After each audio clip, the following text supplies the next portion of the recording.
ভগবান শিব হচ্ছেন অনাদি ও অনন্ত। সেই শিবের কাছে ভক্তদের চাহিদার কোনো শেষ নেই। এ রাজ্যেই আছে বেশ কয়েকটি জাগ্রত শিব মন্দির, যেখানে ভগবান শঙ্কর ভক্তদের মনোবাঞ্ছা পূরণ করেন। এমনই এক মন্দির হল মুর্শিদাবাদের জাগ্রত পাতালেশ্বর শিব মন্দির। আসুন আমরা আজ সেই পাতালেশ্বর শিব মন্দির দর্শন করি। বাবা শিব মন্দিরে এসেছি।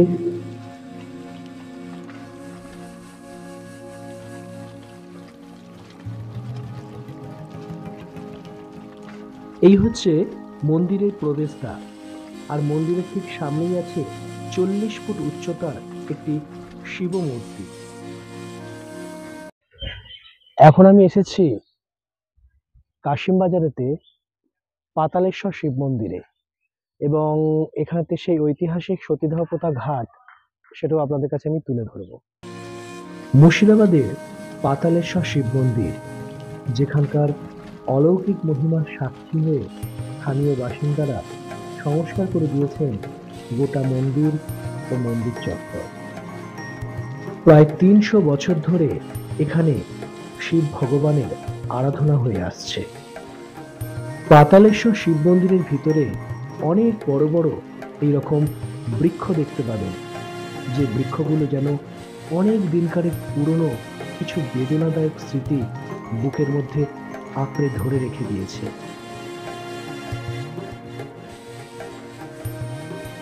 এই মন্দিরের পাশ দিয়ে বয়ে গেছে কাটি গঙ্গা, আর সেই গঙ্গার তীরেই রয়েছে সেই ঐতিহাসিক সতীদাহ ঘাট। পাতালেশ্বর শিব মন্দিরটি অনেক প্রাচীন মন্দির, আর এই মন্দিরের মাটির নিচ থেকে প্রাকৃতিক উপায়ে শিবলিঙ্গের আবির্ভাব ঘটেছিল। শিবলিঙ্গটি যেহেতু পাতাল থেকে অর্থাৎ মাটি ভেদ করে উঠে এসেছে, তাই এখানকার এই শিবলিঙ্গের নাম দেওয়া হয়েছে পাতালেশ্বর। এখন আমরা মন্দির ঠিক সামনেই দাঁড়িয়ে রয়েছি, আর এটাই হচ্ছে পাতালেশ্বর শিব টেম্পল। জাগ্রত ভগবানের দর্শন পেতে সারা বছরই এখানে ভক্তদের সমাগম হয়। দূর দূরান্ত থেকে ভক্তরা নানা প্রার্থনা নিয়ে মন্দিরে শিবের দর্শনে আসেন। মন্দিরের গর্ভগৃহের ঠিক প্রবেশের মুহূর্তেই রয়েছে 6 ফুট লম্বার একটি বারান্দা। বারান্দা থেকে ঠিক 10 ফুট নিচে রয়েছে গর্ভগৃহের মেঝে এবং শিবলিঙ্গ।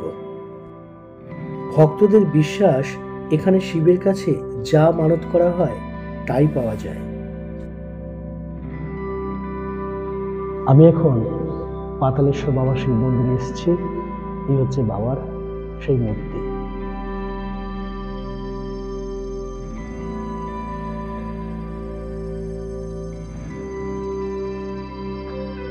পাতালেশ্বর শিব মন্দিরের নামকরণ হিন্দু পুরাণ থেকে উদ্ভূত। পাতালেশ্বর শিব মন্দিরের স্থাপত্য শৈলী ঐতিহ্যবাহী হিন্দু মন্দিরের নকশার প্রতিফলন। গর্ভগৃহের চারপাশে ভক্তদের প্রদক্ষিণ করবার জন্য একটি পথ আছে।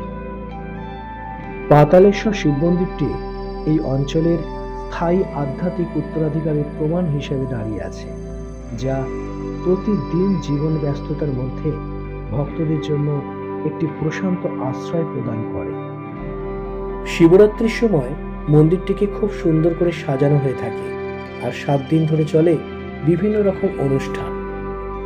এইখানকার শান্ত নিরিবিলি পরিবেশ মনে হয় যেন ভগবান শিব সত্যি এখানে বিরাজমান। পাতালেশ্বরের আসল মন্দিরটি ছিল 64 স্কোয়ার ফুটের ওপরে, এবং 2006 সালে মন্দিরটির উন্নয়ন করা হয়। এই মন্দিরের উত্তর দিকে বয়ে চলেছে কাটিগঙ্গা নদী, এবং সেই কাটিগঙ্গা নদীর ঠিক পাশেই রয়েছে সতীদাহ ঘাট। এই কাটিগঙ্গাতে প্রতি বছর অনেক পরিযায়ী পাখি আসে। এই পাতালেশ্বর মন্দিরের নিকটে রয়েছে 100 বছরের পুরনো পাথুরে ঘাট শিব, যেটি বাঁধা ঘাট নামে সুপরিচিত।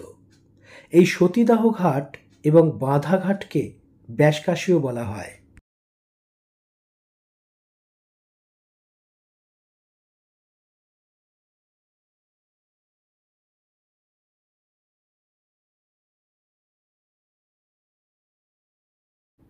এই হলো কাটিগঙ্গা নদী ও সতীদাহ ঘাট।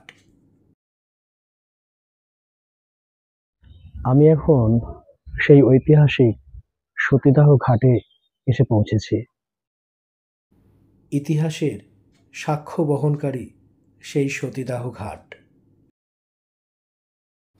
এই সতীদাহ ঘাটেতেই না জানি কত রমণী চিতা জ্বলেছে এবং তাদের ইচ্ছা, তাদের বাঁচার আশা সব কিছু চিতার আগুনে পুড়ে ছাই হয়ে গেছে।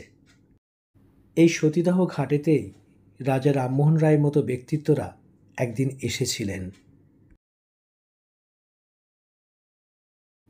পাতালেশ্বর শিব মন্দিরে প্রতি বছর প্রচুর ভক্ত আসেন বাবার কৃপা পেতে এবং বাবাকে দর্শন করতে।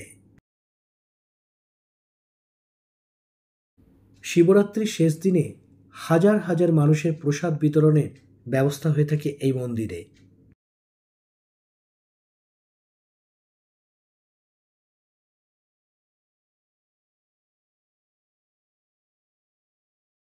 মূল মন্দিরের ঠিক ডান দিকেই রয়েছে বাবা গণেশের মন্দির। মন্দিরের ভিতরে নারী ও পুরুষদের স্নানের জন্য আলাদা আলাদা ঘাট আছে। মন্দিরের পাশ দিয়ে বয়ে চলা কাটিগঙ্গা নদী যাতে মন্দিরের কোনো রকম ক্ষতি করতে না পারে, যার জন্য মন্দিরের এই ঘাটকে বাঁধিয়ে দেওয়া হয়েছে।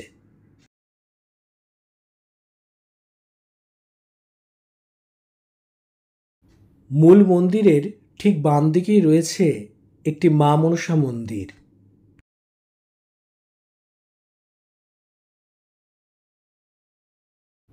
কথিত আছে এখানে নাকি 108টি শিবের মন্দির ছিল, কিন্তু বর্তমানে একমাত্র এই একটি মন্দিরই টিকে রয়েছে। ইতিহাসবিদদের মতে বহরমপুরে ভাগীরথী নদীর তীরে একসময় শতাধিক শিব মন্দির ছিল। বর্তমানে শুধুমাত্র একটাই শিব মন্দির রয়েছে, সেটা হচ্ছে পাতালেশ্বর। এই পাতালেশ্বর শিব মন্দিরই হল মুর্শিদাবাদের একমাত্র জ্যোতির্লিঙ্গ।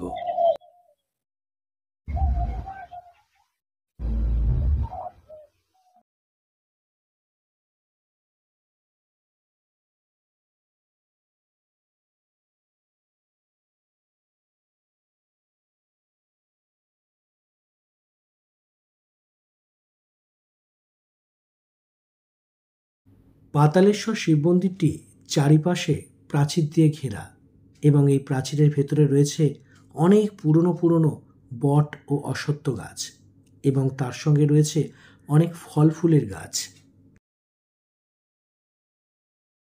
এবার বলি এই মন্দিরে আপনারা কিভাবে আসবেন।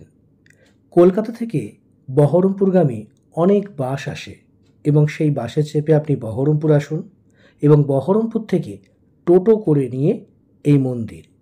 যদি আপনারা ট্রেনে আসেন তাহলে কলকাতা স্টেশন থেকে হাজারদুয়ারি এক্সপ্রেস চেপে আপনি আসুন বহরমপুর, কিংবা শিয়ালদহ থেকে লালগোলা প্যাসেঞ্জার চেপে আপনি আসুন বহরমপুর এবং সেখান থেকে টোটো কিংবা অটো ভাড়া করে নিয়ে আপনি চলে আসবেন এই মন্দিরে। আমি এই ছোট্ট ভিডিওর মাধ্যমে যতটুকু পেরেছি আপনাদের কাছে তুলে ধরার চেষ্টা করেছি। যদি আমার এই ভিডিও ভালো লেগে থাকে চ্যানেলটিকে সাবস্ক্রাইব করতে ভুলবেন না যেন।